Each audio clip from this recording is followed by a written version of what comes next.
एक सर चीज़ जो कि मैंने over the course of this podcast जब मैंने आपके जैसे कई सारे गेस्ट से बातें करी तो मुझे पता चला कि अभी तो रॉबिन थप्पा ने भी चीज़ बोली आकर कि विराट कोहली के कप्तानी में कहीं ना कहीं ये चीज़ थी कि यार आपको मेरे लेवल पे आकर खेलना है, आप मेरे लेवल तक पहुंच सकते हो तो आप टीम में खेलोगे, अगर नहीं तो आई एम सॉरी, अभी और भी लोग हैं मैं उनको चांस दूंगा।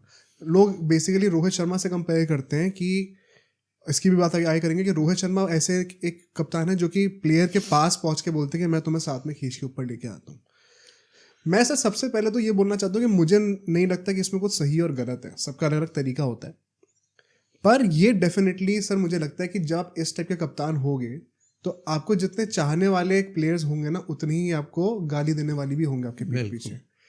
एंड सर ये चीज़ ना अब जैसे जैसे विराट कोहली का रिटायरमेंट पास आ रहा है, अगले 2-3 साल में वो सैडली रिटायर हो ही जाएंगे, तब ना ये प्लेयर्स थोड़ा ज़्यादा बोलना भी शुरू कर रहे हैं खोल के अब।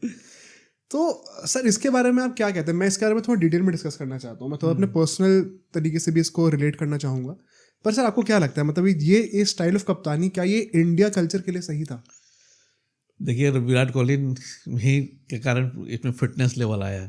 तो वो योयो टेस्ट कई बहुत जोर देते थे, योयो टेस्ट हर खिलाड़ी को पास करके आना है। रवि शास्त्री भी बोलते थे, बोर्ड का भी यही थिंकिंग था उस समय। तो रोहित शर्मा फिटनेस उतने फिट तो है नहीं, उन्होंने कई बार इसीलिए मना किया था, पर उन्होंने टीम में नहीं रखा गया था, योयो टेस्ट नहीं पास किए थे रोहित शर्मा को। या बिल्कुल। अच्छा। तो फिर वो मतलब टीम अनाउंस होने के पहले की बात है, तो वो किसी तरह अपना इस्तेमाल किया, उन्होंने जो जोर शोर किया तो फिर उन्हें टीम मिली। ऑस्ट्रेलिया दौरे के पहले की बात है। ये सर कौन से साल की बात है ये? मेरे ख्याल से 18 के पहले की वाली बात है। अच्छा। जहाँ तक मुझे याद पड़ रहा है जी। यो टेस्ट वो पास नहीं किए थे। हाँ। तो ये डिफरेंसेस तो थे उनके विराट कोहली से, क्योंकि वो एक प्लेयर चाहता है लेकिन उसका जो लेवल विराट कोहली का बहुत ही ज़्यादा ऊपर है। उस लेवल तक पहुँचना हर खिलाड़ी के बस की बात नहीं। ये रोहित शर्मा नेचुरल प्लेयर है ना, वो शॉट्स लगाता है तो पता भी नहीं चलता है कि कितना ताकत लगाया है। तो इसको भी आप एक्सेप्ट करना पड़ेगा कि कोई ज़रूरी नहीं कि हर खिलाड़ी 100% मतलब 200% अपना फिट हो, उस लेवल पर फिट हो कि बिल्कुल स्लिम ट्रिम नजर आए। रोहित शर्मा की कई बार आलोचना में लोग करते हैं ये पेट निकला हुआ है और बड़ा पाव जैसे नाम भी दे रखा है, लेकिन उसका जो टैलेंट है ना वो विराट कोहली से कम नहीं है। हाँ जी। उस टैलेंट को आप किस तरह से टैप करते हो, 3 ट्रिपल सेंचुरी लगाना, डबल सेंचुरी लगाना वनडे में कोई मामूली बात नहीं है। सिर्फ इकलौता प्लेयर है वो आज तक लगाया। तो नेचुरल गेम एक बार तो मैंने हाल ही में सुना था कि एक पाकिस्तान का कोई प्लेयर उनका बैट देखने गया कि कैसे तुमने छक्का मार दिया, कि बैट में कुछ लगाया तो नहीं है। हाँ जी। तो उसने बाद में इंटरव्यू भी दिया था, शायद मैं इंटरव्यू में बात किया था। तो उसको उस टैलेंट को भी उस तरह से ही आप ट्रीट करना चाहिए। अब कोई ज़रूरी नहीं है कि आप सबको विराट कोहली का लेवल हासिल करें। This is a good discussion, क्योंकि यहाँ पे जैसे काफ़ी लोग इसके फेवर में है, काफ़ी लोग इसके अगेंस्ट है। मिस्टर सुनील गावस्कर ने ये चीज़ बोली थी कि सरफराज खान को कहते हुए, if he is scoring runs then he should be in the team. It does not matter कि उनकी फिटनेस किस लेवल की है, अगर क्रिकेट खेलने के लिए वो फिट है, he is match fit, he is scoring runs, then he should be in the team. और दूसरे लोग कुछ एक अलग स्कूल ऑफ थॉट्स आते हैं जो कि विराट कोहली से ज़्यादा सिनोनिमस है कि आपको खेलना है तो आपको फिट तो रहना ही पड़ेगा।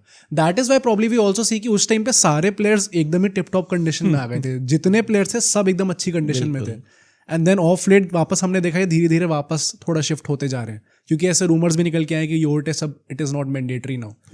तो आपको क्या लगता है, आप किस स्कूल ऑफ थॉट से ज़्यादा रिलेट करते हैं?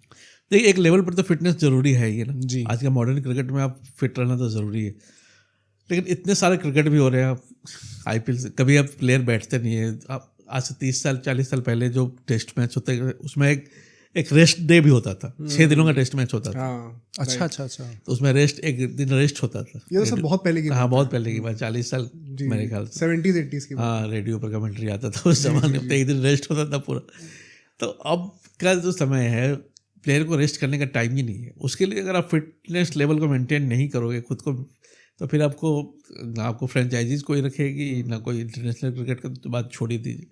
इस लेवल पर खिलाड़ी को पूरी तरह फिट रखना पड़ता है। तो इसके लिए ना सिर्फ मेंटल फिटनेस तो ज़्यादा ज़रूरी है मेरे ख्याल से। तो फिजिकल फिटनेस से ज़्यादा मेंटल ज़रूरी है, क्योंकि जो गेम है वो मेंटली खेला जाता है ना कि चलो टैलेंट बहुत लोगों में होता है, लेकिन जो मेंटली अप होता है ना थोड़ा, वो बेहतर क्रिकेटर बन सकता है। सर ये मैं 100% एग्री करता हूँ कि अगर आप फिजिकली फिट हो तो आप मेंटली भी बहुत बेहतर रहते हो, बेटर क्लैरिटी रहती है। ये विराट कोहली ने खुद कितनी बार कहा है। पर मुझे ना सर ये अगेन मुझे लगता है कि मैं इसमें ना गावस्कर की साइड ले सकता हूँ ना विराट कोहली की। मुझे दोनों के फायदे नुकसान समझ में आते हैं, क्योंकि जब गावस्कर साहब ये कहते हैं ना कि यार अल्टीमेटली आपका स्किल क्या है यहाँ पे, क्रिकेट खेलने के लिए आपको बैटिंग क्या आप 50 ओवर कर सकते हो, क्या आप 100 ओवर बैटिंग कर सकते हो। अगर आप उतने ओवर बैटिंग कर सकते हो तो आप मैच फिट हो। तो हाँ, कहीं ना कहीं मुझे ये भी लगता है कि शायद क्रिकेट में उस लेवल की फिटनेस की ज़रूरत नहीं होती है। बट अगर कोई बंदा कह रहा है कि आपको फिट होना है, आपको शेप में आना, तो ये कोई बुरी चीज़ तो है नहीं, वो अच्छे के लिए ही कह रहे हैं। अब सर इससे पता प्रॉब्लम कहाँ पे आती है, जब जैसे उन्होंने रोबन थप्पा ने युवराज सिंह के बारे में बताया था कि युवराज सिंह ने रिक्वेस्ट करी थी कि मैं भी कैंसर से आया हूँ, मेरे लिए 2 परसेंटेज पॉइंट आप कम कर दो योर टेस्ट के लिए। बट वो भी वो नहीं माने। इसमें भी सर वन सेकेंड मैं कुछ सही या गलत नहीं मानता, क्योंकि वो टीम के स्टैंडर्ड्स को क्यों ही कॉम्प्रोमाइज़ करेंगे। ऑल्दो युवराज सिंह बहुत बड़े मैच विनर भी हैं। मुझे तो प्रॉब्लम पता क्या लगती है कि ऐसे टाइप के कप्तानी में ना यूजुअली ये होता है कि प्लेयर्स इनसिक्योर बहुत हो जाते हैं, कि उनको ये नहीं पता रहता कि मैं क्या टीम में खेल सकता हूँ, क्या मेरी जगह कंफर्म्ड है। मैंने 3 मैच में 3 शतक भी मार दिए, पर क्या मैं अगला मैच खेलूंगा। करुण नायर भी एक बहुत बड़ा एग्जाम्पल जैसे रहे हैं, और भी बहुत खिलाड़ी हैं। और सर वो जब इनसिक्योरिटी टीम के ड्रेसिंग रूम में आ जाती है ना, वो शायद मुझे लगता है कहीं ना कहीं प्लेयर्स को नेगेटिवली थोड़ा अफेक्ट तो करता होगा। ये चीज़ रोहित शर्मा के अंडर नहीं है। इसके बारे में सर क्या लगता है? बिल्कुल यही है, और सबसे बड़ा एग्जाम्पल था संजू सैमसन ने, जिन पर कभी बीसीसीआई या सेलेक्टर ने कभी फेथ ट्रस्ट नहीं किया, और उनको लगातार मौके दिए जाते। उनको तो ये होता है कि अगले मैच में खेल पाऊंगा कि नहीं, वही मेंटलिटी उन पर हावी होती है। तो रोहित शर्मा जो सबसे ज़रूरी तो यही है, प्लेयर को ट्रस्ट दिलाया जाए कि अगले तुम 5 मैच में खेल रहे हो। गंभीर के साथ ये बात है, वो गंभीर बहुत बैकअप करते हैं प्लेयर को, और उन्होंने कई जो लोकल टैलेंट है उनको भी उन्होंने ट्रेस किया है, उसको निकाला है, उसको बढ़ाया है, हर लेवल पर बढ़ाते हैं वो। तो ये उनके साथ अच्छी बात है कि इस समय गंभीर के जो अगर अब कोच रहते हैं लंबे समय तक, तो वो बैकअप करेंगे प्लेयर्स को, और धीरे धीरे वो मेल्ट डाउन होंगे। उनका जो सिर्फ जीतने वाली बात जो कहते हैं, अंदर से वो उतने टफ नहीं है। अच्छा, अगर आप जेल करते हैं प्लेयर से, अच्छे तरह जेल करते हैं, वो ऐसा नहीं है कि वो बिल्कुल अलूफ रहते हैं जी। प्लेयर के साथ जेल करते हैं, उनसे बैठते हैं, उनकी बातें सुनते हैं। रवि शास्त्री बहुत बड़े लिसनर थे, बहुत अच्छे लिसनर थे। वो सुनते थे, बातें बोलते कम थे, सुनते ज़्यादा थे, वो फ़र्क है। तो गंभीर भी लिसनर अच्छे हैं, पॉलिटिशियन भी रहे हैं, तो सुनते हैं और चीज़ों को समझते हैं। तो आने वाले समय में अगर उन्हें मौका, मेरे ख्याल से उन्हें बनाए रखना चाहिए कम से कम 2 साल तक, तो वो अच्छे कोच साबित हो सकते हैं। प्रिंसिपल वाले कोच नहीं चाहिए, टीचर वाला कोच नहीं चाहिए, जो चैपल थे, अनिल कुंबले थे। अब डिसिप्लिन नहीं रख सकते, अब मैच में डिसिप्लिन रखिए जी। मैच के बाद होटल में वो प्लेयर क्या कर रहा है, उतना डिसिप्लिन रखना ज़रूरी नहीं है। उसको भी थोड़ा चिल आउट करने दीजिए, घूमने दीजिए। 24 आवर अगर फॉरेन कंट्री पे भी गए हैं, फॉरेन टूर पे भी गए हैं, 24 आवर वाला डिसिप्लिन नहीं चलता है। और इतने बड़े प्लेयर हैं, इतने लेवल पर खेल चुके हैं, कोई भटक रहा है तो अलग बात है। हाँ। बहुत ज़्यादा ही भटक रहा है, जैसे पृथ्वी शॉ भटक गए, तो वो अलग बात है। लेकिन विराट कोहली, रवि शास्त्री, ये केएल राहुल जैसे प्लेयर को आप क्या डिसिप्लिन से हैं? वो कोई डिसिप्लिन है वो। सर तो आप जो बीसीसीआई की गाइडलाइंस आई हैं अभी, सबको थोड़ा रिस्ट्रिक्ट करके रखने में, सबको लाइन में रखने के लिए, आप उनसे एग्री नहीं करते हैं? मेरे ख्याल से फैमिली को रहना चाहिए। वो फैमिली डिस्ट्रैक्ट थोड़ी कर रही है, फैमिली थोड़ी हरवा रही है, वो खेलने थोड़ी जा रही है जी। ऐसा कोई डिस्ट्रिक्शन नहीं है। और सबकी वाइफ है, कोई गर्लफ्रेंड तो है नहीं। हमारे तो कंट्री में तो वो कंसेप्ट है भी नहीं। 1-2 प्लेयर होती है तो होती है, इससे डिस्ट्रैक्ट नहीं करता। उल्टा अब प्लेयर साथ में नहीं रहेंगे, वाइफ साथ में नहीं रहेगी तो और ज़्यादा डिस्ट्रक्शन मुझे लगता है कि होगा। वो क्या डिस्टर्ब कर रही है, बस होटल में रह रही है, मैच देखने आ रही है, बल्कि उनको और इनकरेज कर रही है। विराट कोहली तो और ज़्यादा इनकरेज होते हैं जब भी वो अनुष्का ग्राउंड पे होती है। तो ये रिस्ट्रिक्शन लगाने की ज़रूरत मुझे नहीं लगती है।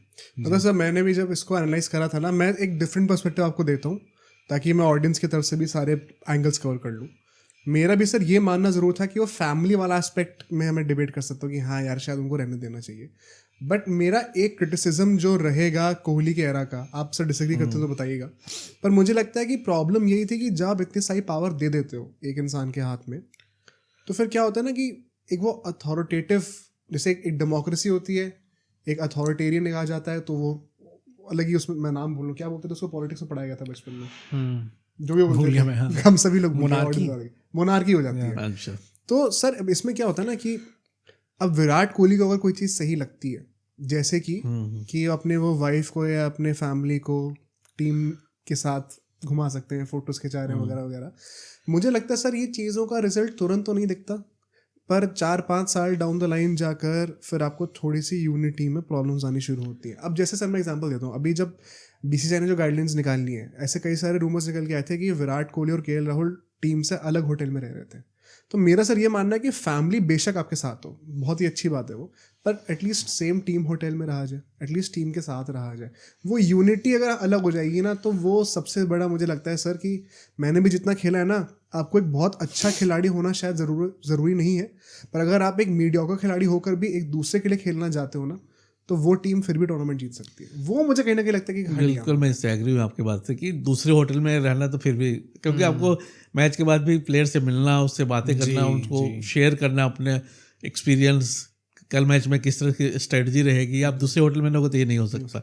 आप जितना समय टीम के साथ बिताओगे, खासकर टेस्ट मैच की अगर बात करें, तो अगर आप अलग रहोगे तो फिर वो अलूफ रहोगे तो फिर वो बात नहीं हो पाएगी, टीम बॉन्डिंग नहीं बन पाएगी। टीम बॉन्डिंग बहुत ज़्यादा ज़रूरी है, क्योंकि इंडिविजुअल गेम तो है नहीं, ये टीम गेम है, इसलिए टीम बॉन्डिंग बहुत ज़रूरी है।